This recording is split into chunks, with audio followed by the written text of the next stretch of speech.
Bescheid, wenn du soweit bist, ja? Seit 16 Sekunden. Also sagst du nicht Bescheid, wenn du soweit bist, ja?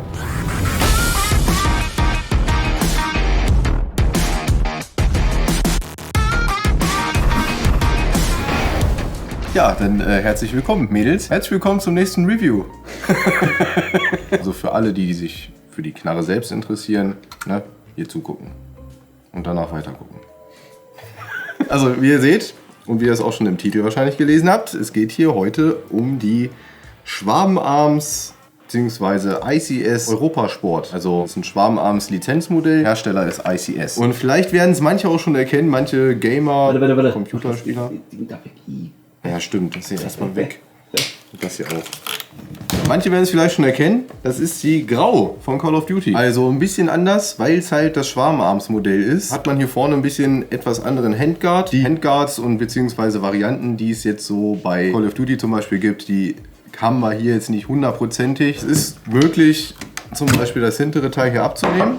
Dann dürfte euch auf jeden Fall dieser Schaft ein bisschen bekannt vorkommen. Aber darum soll es jetzt hier im Review halt nicht gehen. Wurde uns wieder mal bereitgestellt von der Begadi GmbH.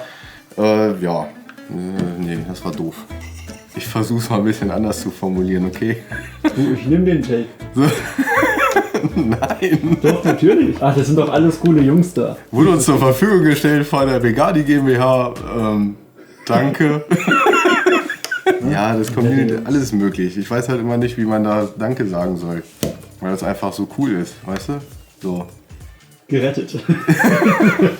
Und zwar handelt es sich hier, wie ich schon gesagt habe, um eine ICS. Typisch ist auf jeden Fall die Verarbeitungsqualität. Das ist alles hier aus Metall größtenteils. Der Schaft hier ist komplett aus Polymer. Hier hinten haben wir so einen gummiartigen Überzug. Das ist ein Klappschaft, der hat minimal Spiel jetzt gerade. Das ist aber halb so wild in meinen Augen. Was viel wichtiger ist der Rest vom Body und auch wie sich der Griff anfühlt. Das ist halt auch Polymer-Kunststoff hier irgendwie. Der, finde ich, ist auf jeden Fall sehr, sehr stylisch. Ne? Da kannst du mal ein bisschen näher rangucken. Guck dir das mal an. Das ist schon eine Klasse für sich. Der sieht schon echt cool aus. Das ist schon richtig geil. Lässt sich auch richtig schön anfassen. Trigger, gut, ist halt, ja, nicht schön. Aber es gehört halt zum Gewehr, was willst du machen? Hier unten am Trigger zum Beispiel hat man noch einmal diese Möglichkeit oder diese Möglichkeit. Ist ja witzig.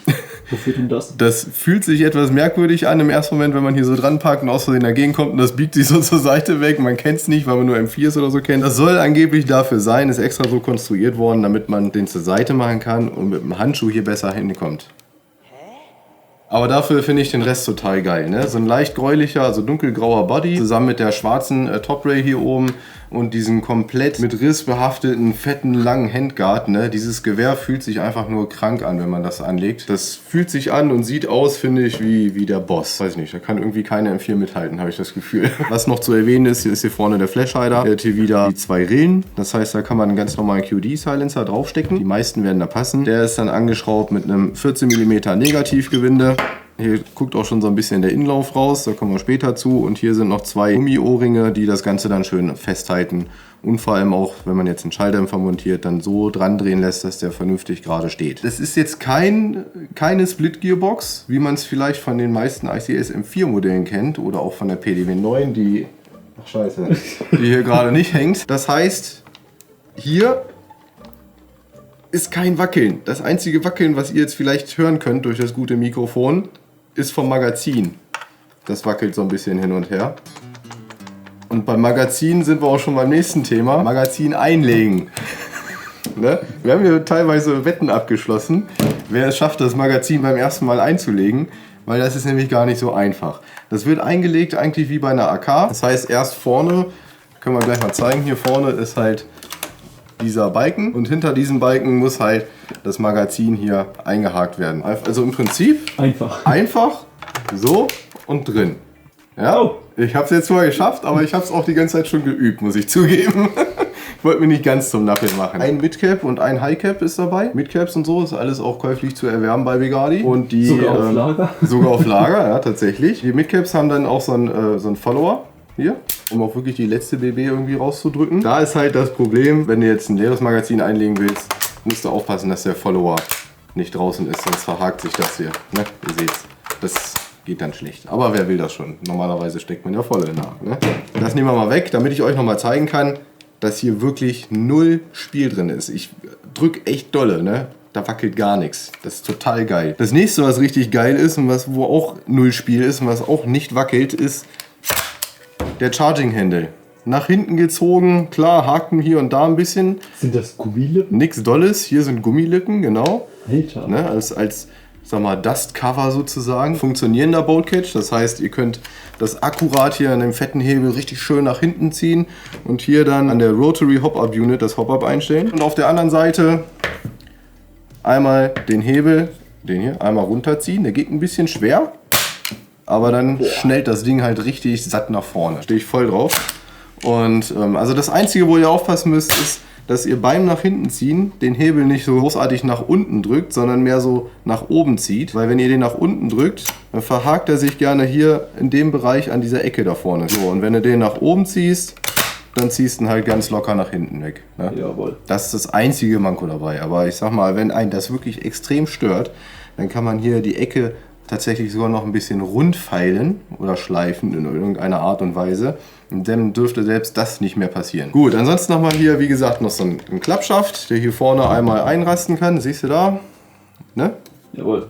Zack, einmal eingerastet, einmal ein bisschen doller dran gezogen.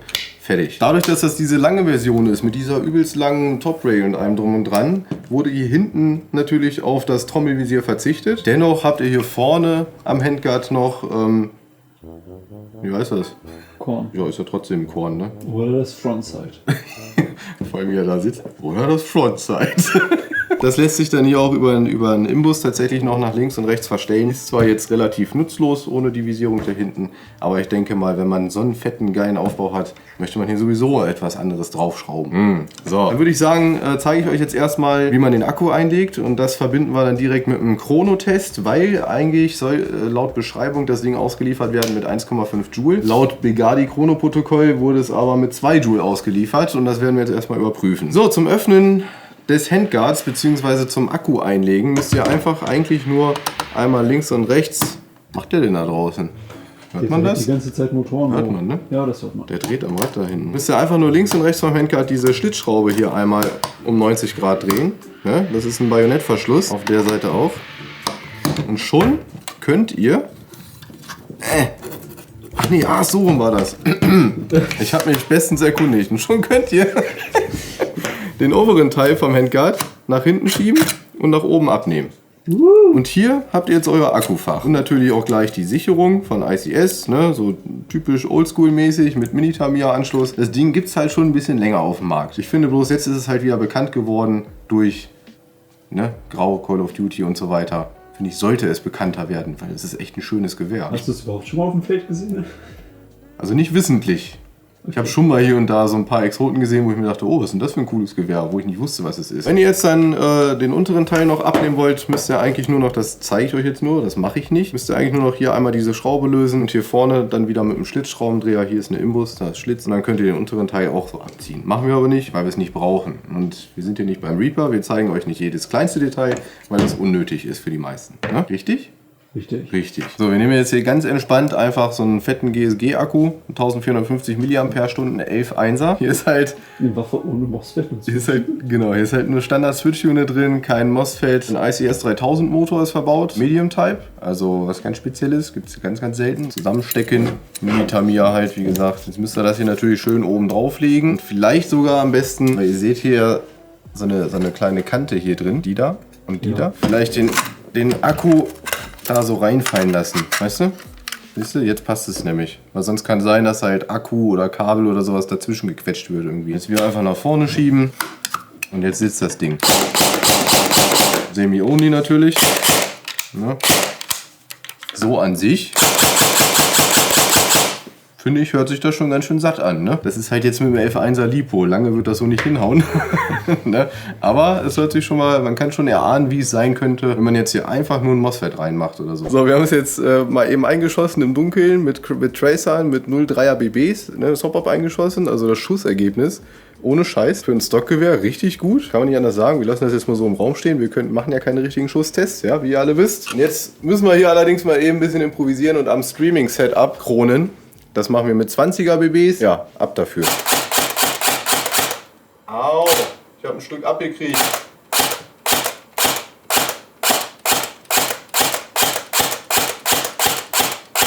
Also ROV habe ich jetzt nicht geprüft. Das macht ja nicht viel Sinn mit Switch-Unit und ohne MOSFET und so. Ab und zu waren auch wieder Ausreißer mit drin. Da hat sie nicht richtig gefeedet.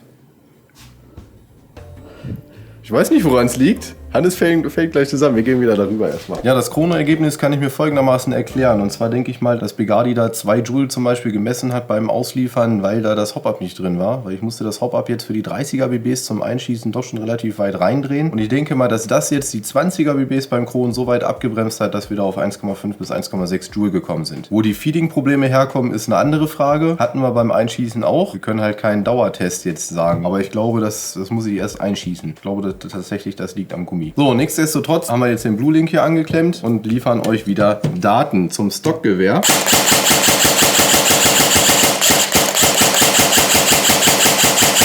So, das waren jetzt 31 Schuss und da haben wir eine Abschlagszeit im Schnitt von 65,75 Millisekunden. Standard halt. 18:1 Übersetzung. Kein schlechter Motor mit einem 11.1er. Bevor wir es endgültig zerlegen, wollte ich euch noch eben zeigen. Wenn, hat das Gewehr leider nicht. Wenn es jedoch nochmal irgendwann eine zweite Version gibt oder sowas, oder wenn ihr vielleicht eine andere Gearbox einbaut, ist das natürlich, wenn man den Schaft einklappt, super, um hier hinten ein Federschnellwechselsystem einzubauen und da halt mal eben schnell die Feder wechseln zu können. Also das ist ja geradezu prädestiniert dazu. Das ist ja, warum haben die das nicht gemacht bei ICS? Verstehst du? Total doof. Das ist doch total geil. Zack, aufklappen, zack, zack, zack, fertig. Aber hier revolutionär mit Split Gearbox und so, ne? Ist klar. Und sowas verkacken sie.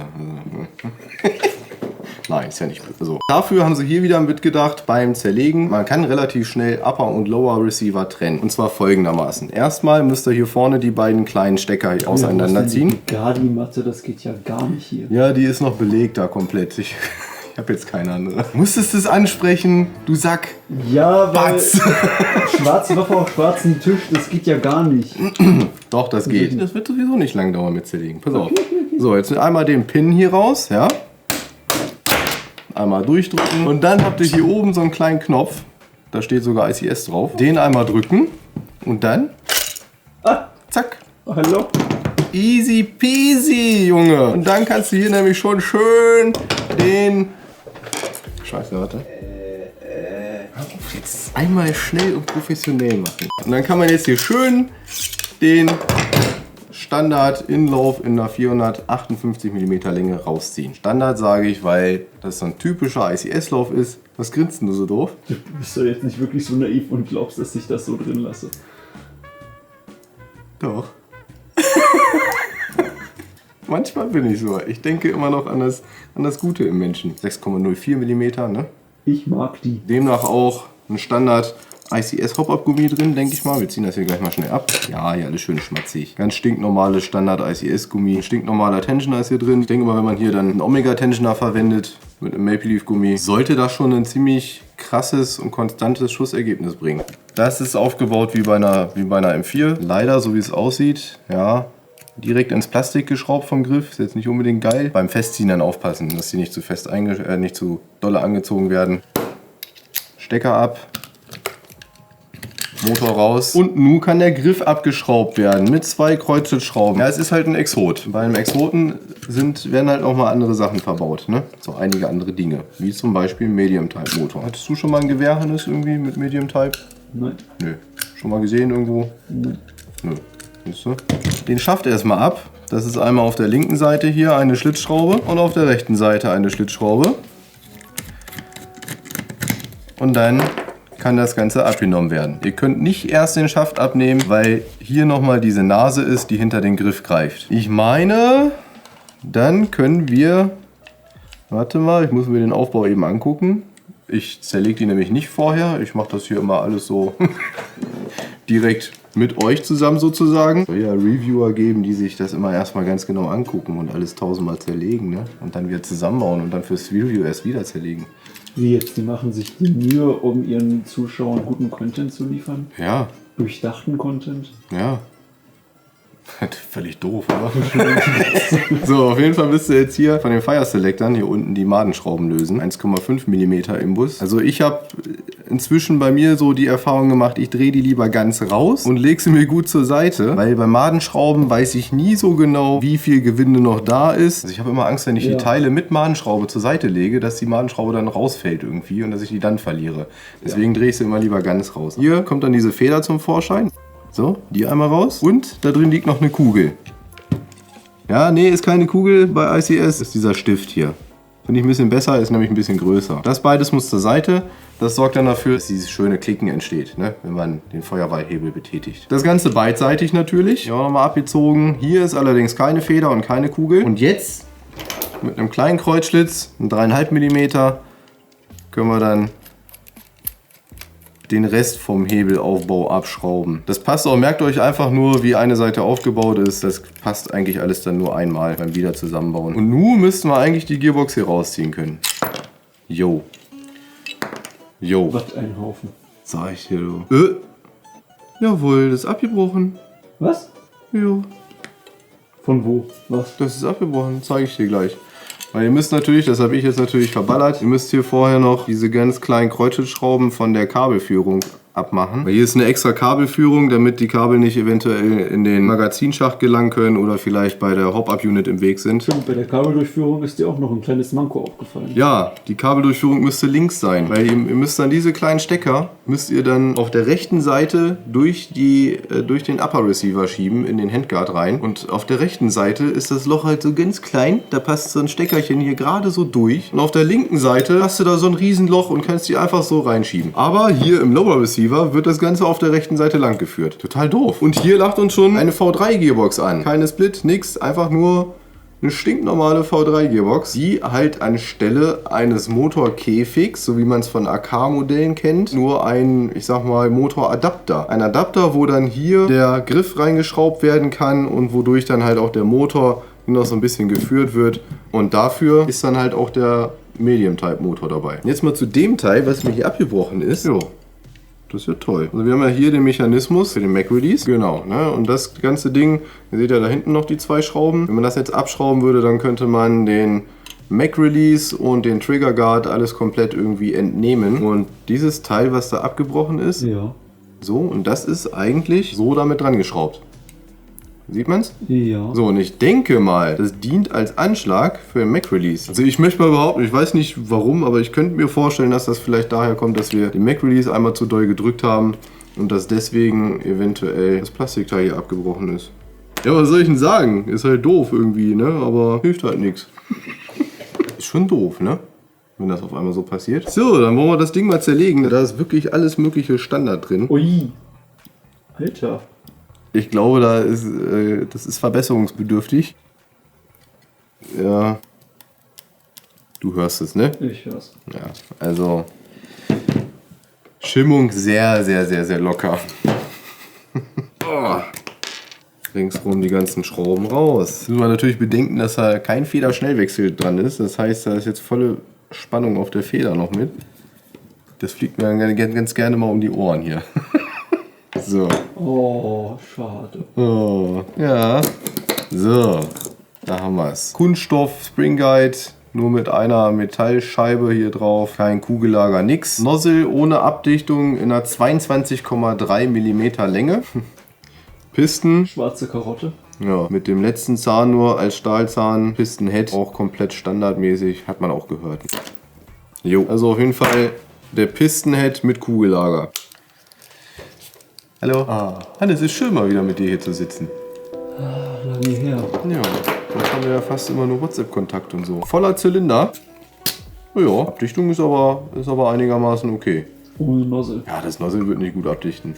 Ja, das ist jetzt bei mir undicht hier. Der ist so schmatzig. Guck mal, der Zylinderhead, der wackelt hier hin und her. Ich krieg das alles nicht richtig gehalten. Also, wenn das in der Gearbox sitzt, bin ich mir sicher, dass das dicht ist. Sehr gut. Also, von der Dichtigkeit her. Von der Wertigkeit der Teile. Nee, nicht unbedingt empfehlenswert. Gearbox-Shells an sich würde ich sehr gerne zeigen, weil die wurden schwarz lackiert. Und ihr seht, wie der Lacknebel komplett nach innen gegangen ist. Finde ich auch nicht so geil. Aber ich meine, ist jetzt bei der restlichen Qualität der Gearbox jetzt auch wahrscheinlich auch nicht so wild. Ob da jetzt noch ein bisschen Lack drin ist oder nicht. Standard Switch Unit, V3, über jeder AK und so weiter. Und ich denke mal, hier wird ein Standard 18:1 ICS Gearset drin sein. Stimmung haben wir ja schon gesehen. Das Gearset an sich scheint eine alte Version zu sein von den ICS Gears. Aber ich denke mal, im Grunde genommen erstmal nicht verkehrt. Für ein ganz normales Tuning würde ich die wahrscheinlich sogar drin lassen. Ihr habt ja auch gehört, wie sauber die Gears zueinander laufen. Einmal gut shimmen, einmal hier die Kompressionseinheit verbessern und dann dürfte das ganze Ding schon ganz gut laufen. Wenn man da vielleicht dann noch ein ACU Pro oder Gate Titan oder sowas reinmacht in V3. Wir gucken uns noch einmal die Lager an. 7 mm Gleitlager. Gut, Freunde, ich würde sagen, dann beenden wir hier an diesem Punkt jetzt den Review-Part. Nochmal ein kleines Fazit zum Gewehr allgemein sagen. Ja? Was kostet es denn? Es kostet 399 €. Also, für 400 € bekommt ihr hier mal wieder, das ist leider häufig der Fall eigentlich, ne? Gehäusetechnisch, also die Receiver, die Bodyparts und so weiter, ist eigentlich alles ziemlich geil, wertig, rein theoretisch gut verarbeitet. Wie das passieren konnte, ob das jetzt ein Bedienfehler meinerseits war, ich will es nicht abstreiten. Wie gesagt, Internals, da braucht man nicht drüber reden. Könnte man einmal alles neu machen, bin ich der Meinung. Ich sag mal, wenn jetzt ICS über eine Neuauflage nachdenkt oder halt Begadi darüber nachdenkt, ICS damit zu beauftragen, ich würde mich an die Call of Duty Optik so an sich würde ich komplett anlehnen und dann wirklich ein Gewehr bauen mit Federschnellwechselsystem, damit man da hinten dann vernünftig drankommt. Ist schade, dass das jetzt hier bei dieser Version nicht der Fall ist, aber was nicht ist, kann ja noch werden. Vielleicht kann man da ja noch ein bisschen nacharbeiten. So an sich auf jeden Fall erstmal spielbar, auf Dauer glaube ich nicht. Ja, es ist eigentlich wie immer, ja. Es ist kein Gewehr, was du dir im Normalfall kaufst du dir so ein Teil ja erst, wenn du schon 2 M4s an der Wand hängen hast, sage ich jetzt mal. Denkst du? Denkst du? Ja, was meinst du, wie viele Leute immer so sagen, so ja, ich will mit Airsoft anfangen und so, aber ich will nicht so eine Standard M4 oder AK haben und so. Und genau die greifen dann auf sowas zurück. Brauchen wir nicht weiter drüber reden, denke ich. Aber cooles Projekt.